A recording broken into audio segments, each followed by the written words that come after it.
What's up YouTube? Robbie Vapes back again, and today I am hopefully looking to make amends, so stay tuned.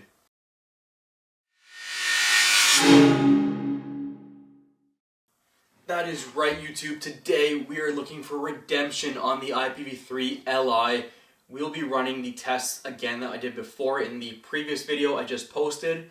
What we're going to be doing instead is I've read all the comments, I've read all the feedback a lot of people had. A lot of people were saying that the IPV 3LI, it wasn't fairly reviewed, it wasn't really fairly treated, and I want to be as fair as possible, and that's why I'm making this video. I will be doing a retest on the dry coil test. I'll be making sure that the resistance is locked in place this time. I thought it was last time. I could be wrong, and if that's the case, then great. I mean, there's nothing more that I want than having this device perform as well as I hoped it would. So we're going to be doing all the tests. We're also going to be vaping at a bunch of different temperatures as well. Same temperatures we did for the X-Cube 2 and the Sig 150TC. We'll be doing it at 420 degrees Fahrenheit, 500 degrees Fahrenheit, and of course maxing out at 572. That is with a wicked coil, not with a dry one. With the dry one, we'll be redoing the test at multiple temperatures as well. We're going to start at 375, then we're going to go to 400, then we'll go to 420, then we're going to go to 450, then we're going to go to 500, and if it makes it past that, we're going to max it out again and make sure everything's set right the way it should have been. And if it passes all those temperatures, then I will eat my own words again, which I seem to be doing a lot of. But yeah, basically we're just going to be doing a retest here. The goal of this video is to get redemption on the IPV 3LI, which I really hope it does get redemption. I have to be honest, guys, I have a bit of a sentimental attachment to this device as of tonight, and the reason why, I was just at the vape store. They had an event tonight going on. It's actually pretty late right now, so I might be a little bit tired, a little bit off my game, so I do apologize. But they had an event there. I managed to go there. They had a cloud comp. It was so much fun. And the reason why the IPV 3LI has so much sentimental value is because I actually won the cloud comp with this device. I wasn't using a tank or anything like that. I was actually using, of all RDAs, I was using this Turbo V2 clone with my own Clapton build in there that I kind of barely passed as a Clapton. I mean, it's my best one I've done so far. I'm definitely still practicing it, and I'll show it off later on. And in fact, at the end of the video, regardless of what happens with temp control, I will take a 200 watt hit off of the IPV 3LI and the Turbo V2 just so you can kind of see a brief preview of what kind of clouds it was producing at the cloud comp. It was doing really well. I hope I can do it again for you guys. It was tough. I actually had to suck it up through a couple dry burns as well, which really sucked. But I managed to get past it, and like I said, this device now has some sentimental value to me because I actually have won a cloud comp with it. Now, I know this is all about the temp control and redemption, but I just wanted to put in a few little tidbits here and there just to make it more of a full video for you guys. And one of the things I will say, because a lot of you are probably thinking it, why the hell would you use an IPV 3LI in a cloud comp? And the reason why is because it was basically an anything goes cloud comp. You could use whatever device you wanted, whatever tank you wanted or RDA you wanted. People were using tanks, people were using whatever they could. And the reason for that is just, it's really simple. It was a way to get more people involved in the competition, which was an awesome idea. Not everyone these days has a mech mod. They're not as popular as they once were up here in Canada. I don't know if it's the same in the States, but in Canada, not everybody had an 18650 mech mod, and not everybody really knew how to build, and everybody wanted to take part in some way, shape, or form. So it was kind of a fun little competition, but it was a ton of fun, and you know, I can't say enough about how awesome it is that a vape store is willing to put on events like that and really, you know, geared toward the customers and what they like doing and what they kind of enjoy. So with that being said, that's kind of the cloud comp that I went to. And like I said, at the end of the video, if you stick around long enough, I will hit the Turbo V2 on the IPV 3LI at 200 watts just to give you guys a little preview. Now, with that being said, let's get back on track here and let's talk about temperature control and the IPV 3LI. before we do any tests, I do want to say a few things. And that is, I think that there might be some misconception out there on what exactly temperature control is. And I'll be honest, I still am not quite sure which side is right. There was a great discussion in the comments on my previous video that I loved, I enjoyed. I got to hear from basically two different sides of it, and essentially, at the bare basics temperature control, I think we can all agree the essence of temperature control is the ability for a device to go up to a certain set temperature and not exceed that temperature. It's basically in place as a kind of a ceiling for the temperature. So once, let's say you set your temperature to 425 degrees, which is a pretty fairly common setting on temperature control. Maybe you do higher, maybe you do lower, doesn't matter. The point is, if you set it to 425 degrees Fahrenheit and you're in temperature control mode using a nickel coil, or I guess nowadays titanium or stainless steel. But anyways, the point of temperature control is to prevent the device from heating up the coil past that 425 degree mark. And that's kind of what the basic idea of temperature control is. It's to control the temperature of the coil. Pretty simple. Now where it gets a little bit more complicated is this, I guess you could call it almost an additional feature to temperature control. And that is basically the feature that when a coil is dry, the device should read that it's dry and not fire it. Now that being said, the question is that part of temperature control's definition, or is that technically a whole other feature? I have to be honest, I actually don't know the answer to that. I always thought it was part of temperature control. A lot of other people said it wasn't. Even based on the comments going back and forth, there was some debate back and forth on whether or not that is a feature. So with that being said, I think ultimately we have to take even this test with a grain of salt. Now hopefully what I'm hoping to happen is that once I lock in my resistance on this, it'll actually pass all the tests it failed in the last video. And if that's the case, that would be considered user error. And if it's user error, then clearly it's my fault, not the device's. That is best case scenario. That's the scenario I'm hoping for right now, but we will soon find out. So with that being said, let's do the vape test first. We're gonna do it up top here. Then we'll switch down and dirty, check out the coil and the settings on temperature control mode with a bone dry brand new coil. This is one I literally just took out of the package a second ago. It has not been touched on any other device. We will put it in here and do the same test we did on the X Cube and the Sigelei 150 and see if it passes this time. So with that being said, here is the IPV 3LI.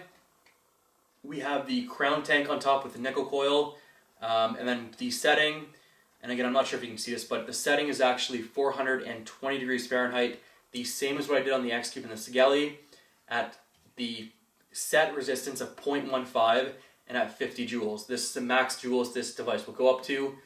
I thought that the upgrade was supposed to give it up to 100 joules. For some reason mine did not. I don't know if yours did. If it did, let me know in the comments below. But 50 joules right now is the maximum we can put it up to. So, with that being said, these are all the exact same numbers we use on the X Cube and the Sigelei, and let's take a vape.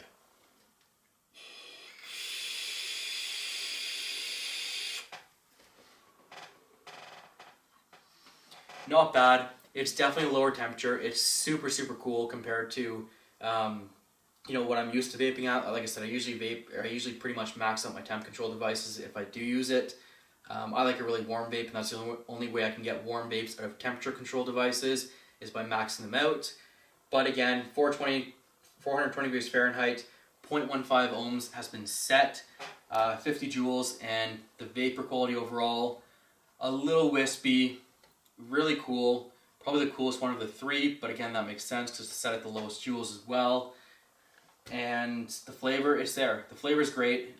Temperature control does produce really nice flavor. I will give full credit for that. But the density, like I said, a little bit wispy and not quite as much as what I personally like. So with that being said, I'm going to take one more hit and then we will switch out and put it up to 500 degrees Fahrenheit and see how it vapes.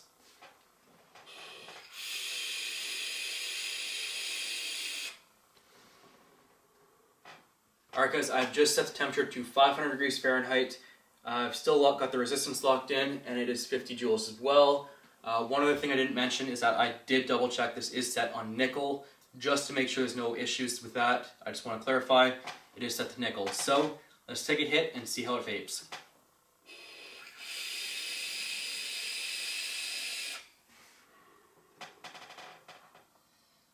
A little bit denser vape, but it's still very cool. At 500 degrees on the Sigelei and on the X Cube, I was getting a much warmer vape. This one is still very cool. Flavors great. Vape production definitely was more dense. It was not warm though, it was not hot, it was cool. At 500 degrees, to me at least, and maybe it's just because I was hitting 200 watts all night. Maybe that's why I've gotten used to such a higher heat. But at 500 degrees, it actually is pretty cool. So I'm going to take one more hit, then we'll crank it to max and see how it performs.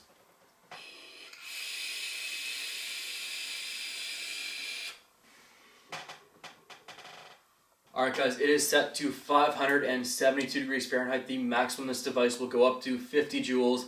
The resistance is still locked in at 0.15. And what we'll do is take a hit, and I will tell you what I feel.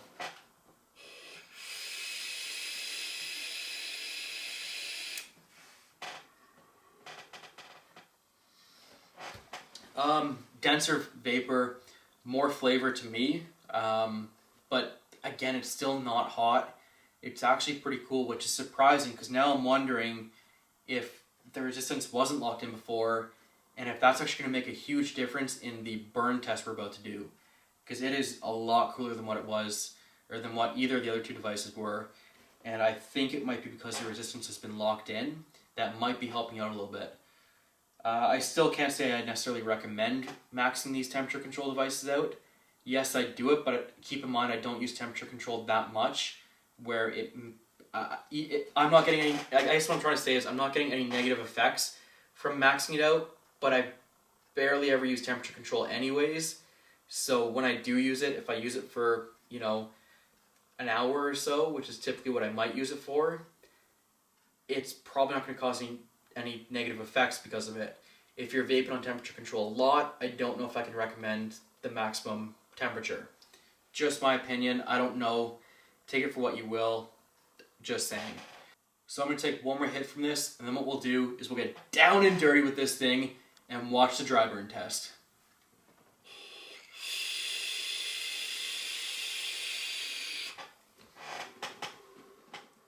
Alright YouTube, we are down and dirty with the IPV 3LI, the crown tank with the nickel coil installed there. We're going to take the tank off just so show the nickel like we did in the last video.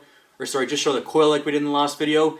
As you can hopefully see, it is clean as ever. It is a brand new coil, never been fired. And what we're going to do is start at 375 degrees Fahrenheit. We'll show you the settings here real quick. We can see here it has 50 joules. It also has a full battery. The resistance has been locked into 0.17, and let's see here. And the temperature is set to 375 degrees Fahrenheit. So, with that being said, let's fire it from up top here first and see what happens.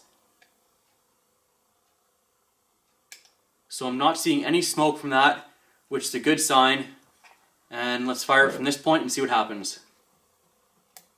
Oh, we have an error message on the screen. What does that say? Dry coil, no liquid. Hopefully you saw that. There you go. So at 375 degrees Fahrenheit, it did pass. And that is a very good sign. Let's crank it up to 400 degrees Fahrenheit and see how it does. Alright guys, 400 degrees Fahrenheit. Let's check it out. Just so you can see that, 400 degrees Fahrenheit, 50 joules as well. Let's do the top view first, see what happens. Again, I see absolutely no smoke, and as I already saw on the screen, bam, dry coil, no liquid. Very, very good start. Huge redemption point for this. Let's crank it all the way up to 420 degrees Fahrenheit and see how it will perform.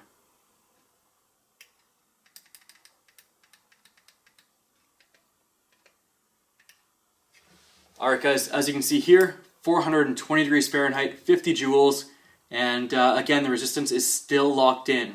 So let's take a hit off this. Sorry, I just wanted to make sure the resistance was locked in. But there it is, clean coil. No smoke. Now we can expect to see that because the cotton shouldn't burn anyways, but that being said, it's good to see. Now let's hit it from this side and see what happens. Dry coil, no liquid. Dry coil, no liquid. It is performing much better in this video, so I'm wondering if I forgot to set the resistance. If I did, it was a stupid fucking mistake on my part, but I am trying to make up for it right now. So, with that being said, let's set the resistance all the way up to 450 degrees Fahrenheit, which is where cotton should start to burn, and see what happens. Alright guys, just so you can see that, again, 50 joules, 0.17 ohms locked in, 450 degrees Fahrenheit, and let's fire it from this view and see what it looks like.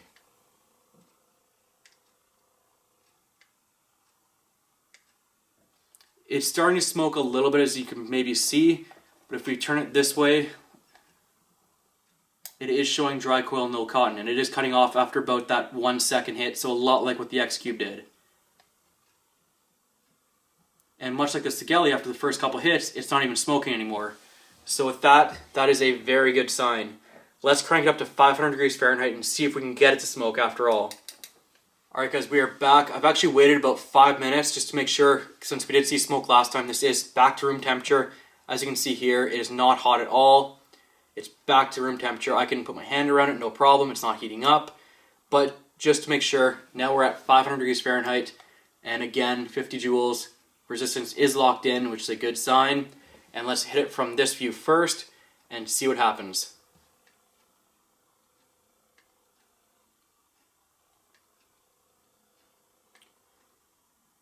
So it is definitely starting to smoke now, as you can see.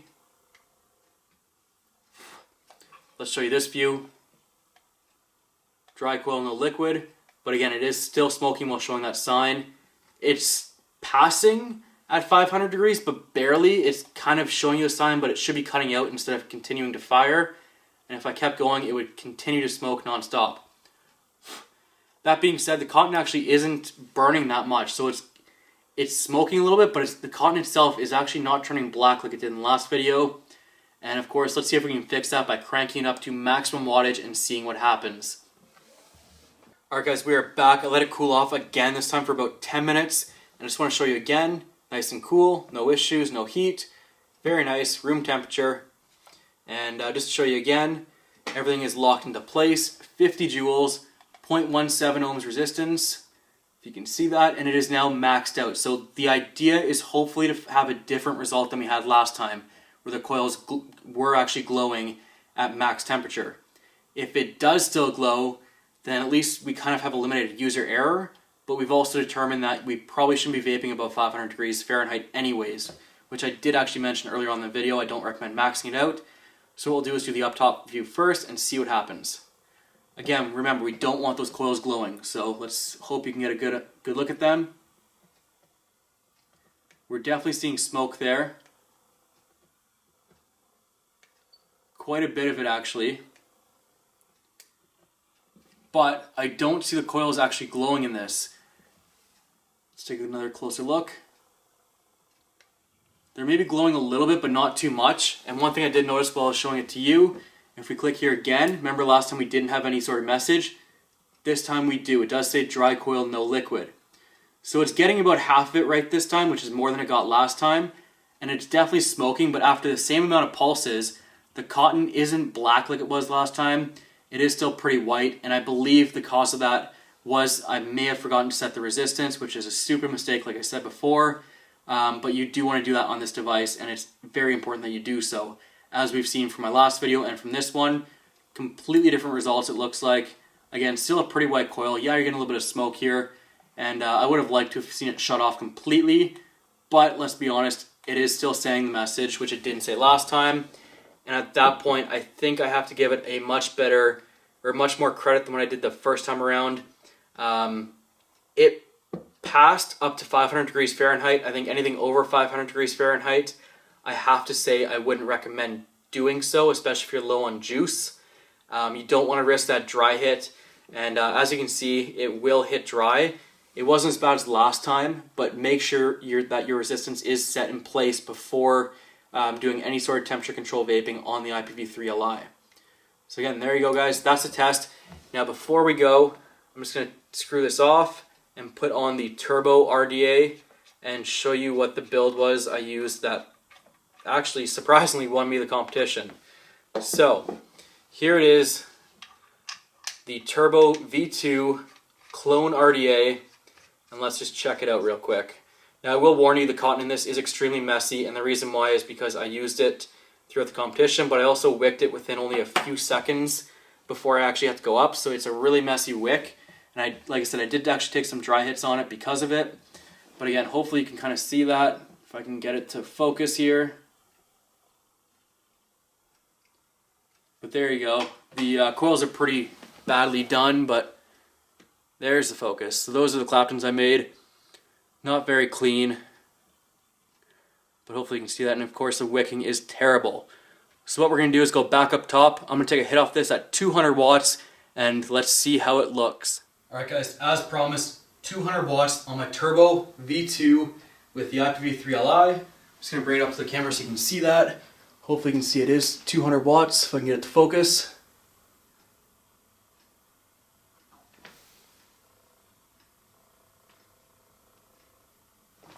So 200 watts, the IPV 3LI can be blowing that way, and let's see how this works out. Oh man. Alright, ready?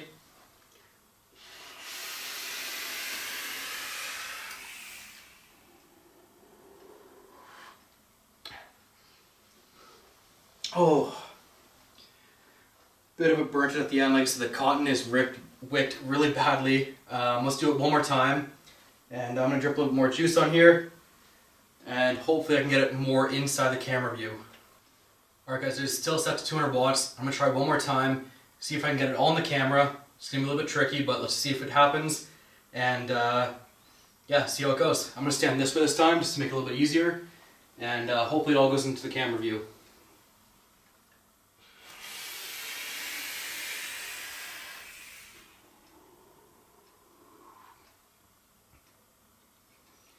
Not bad. Wasn't quite as good as what I was doing at the store, but it wasn't too bad either.